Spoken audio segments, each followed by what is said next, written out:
Hello, this is Richard Needles.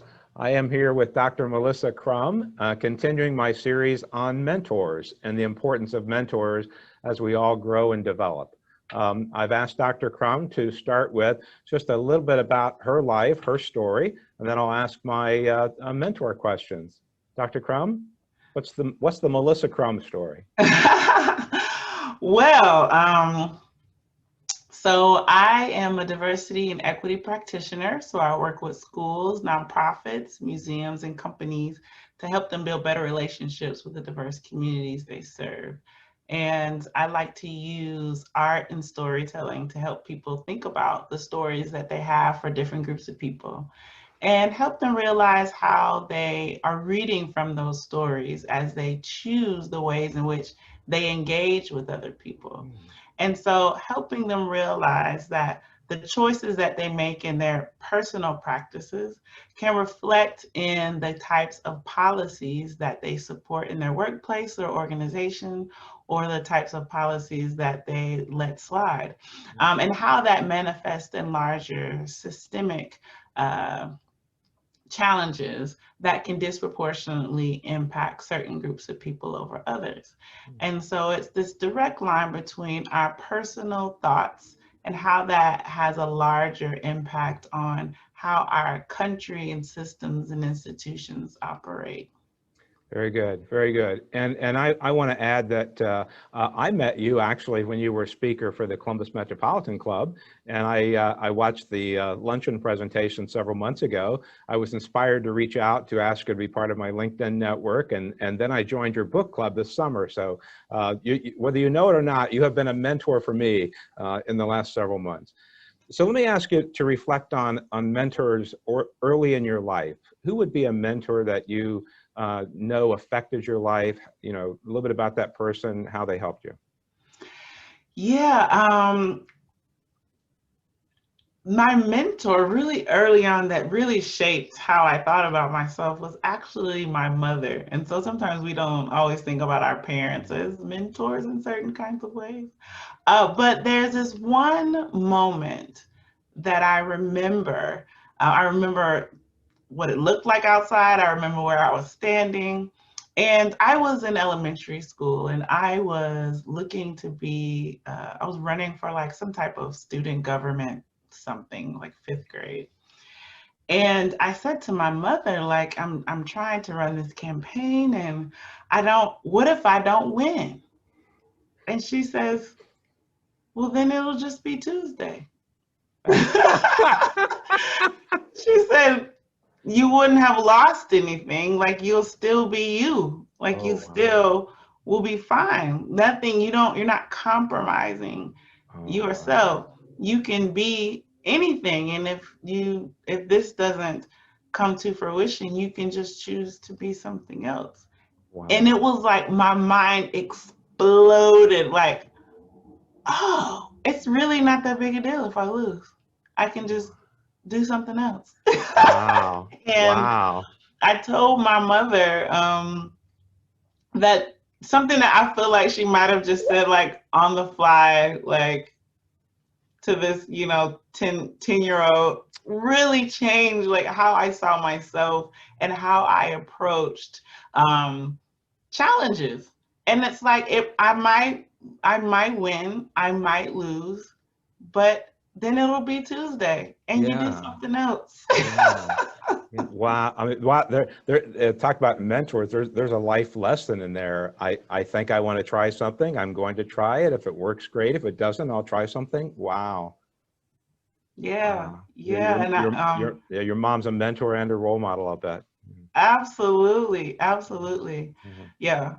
So I try and remind myself of that whenever there's a challenge, and so Mhm. it has now been ingrained in me Mhm. to just, oh, I'll try and do this.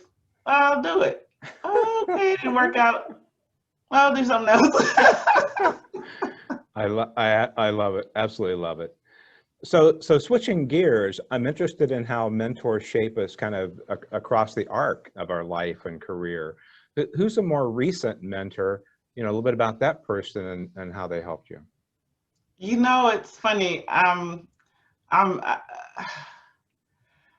I feel like, you know how people say there's this different concept of like soulmates, right? Mm, And there's this soulmate, a lot of times people think of it as like romantic, but there's right. this other kind of concept of soulmates as someone who is supposed to enter into your life to reshape it in certain kinds of ways. Um, Mm, to enrich you, and then maybe they move on, maybe they disappear, right? And sometimes this idea of a mentor meaning who's someone who's consistently with you. And what I feel like I've had these kind of mentor soulmates, if you will, over the course of my lifetime. And so it's hard to pinpoint one. But if I think of a few, I'm thinking of first, like colleagues who we might be in grad school together, and they'll say, well, why don't you do this instead? Kind of thing. Or professors who saw that I was really trying to kind of dig through a particular idea or concept, and they gave me the resources, they pointed me in the right direction. So I got my PhD in art education, administration, and policy. And so most professors shape PhD students to be professors. And I knew I didn't want to be one. I knew I didn't want to be a professor, but I didn't know what else to be.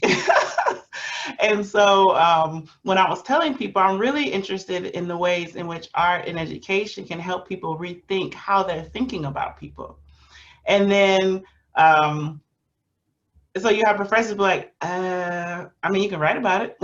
You can do some yeah. research on it. And I was like, yeah, I want to write about it when I feel like writing about it. I want to do research on it when I feel like doing research on it. I don't want it to be my job. I actually want to be out and working with organizations and communities and companies who are putting this work into practice and are directly impacting people's lives. Mhm. But I don't know, there's no job title that says like art in like whatever. I didn't know what to look for. And Mm, so I continue to have what I would call these kind of soulmate mentors saying, well, you need to create a business. yeah. And I was like, create a business. I don't know how to create a business. Yeah. Yeah. what do what do I do? And then they're like, well, you should go over here. Or then somebody point me to this other place, or read this book, or talk to this person. And Mhm. like, what's the difference between like an LLC and a S corp and a C corp, and like Mhm. what's your, and all these different things. Like, I don't know if this is, but then really having to dig into kind of learning all of these different things, like the kind of basics of building a Yeah. business. And then Yeah. after that, really thinking about who's my market, who is interested in what I'm trying to do. And then figuring out what's a marketing plan, how do I brand myself. So in each of those areas, somebody popped up that kind of soulmate mentor and said, well, you need to consider this.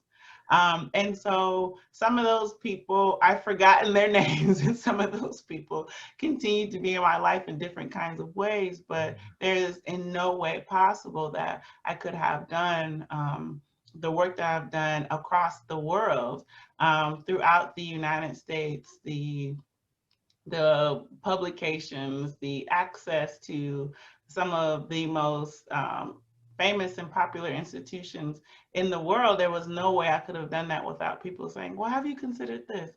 And kind of pointing Ah, me in that direction. So I think wow. sometimes we want to be labeled as a mentor and feel like we're kind of leading this person over this long period of time. But sometimes it means sharing a resource in that moment, and it completely shifts how their trajectory goes. This resonates with me on so many levels, and I'll make a little connection. When I was in my last corporate human resources job, I left that job. I was trying to figure out what I wanted to do, and I went to see a friend, a woman in town, and she said, "Just start your own business." So just like you, I had never given that much thought.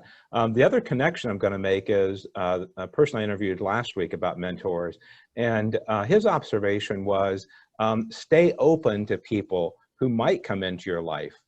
And I'll be looking for recurring themes in these interviews, but already you've hit on one, a very definite connection last week, is that who knows when a mentor may pop up. Stay open to ideas, opportunities, and new people is certainly a lesson. Good.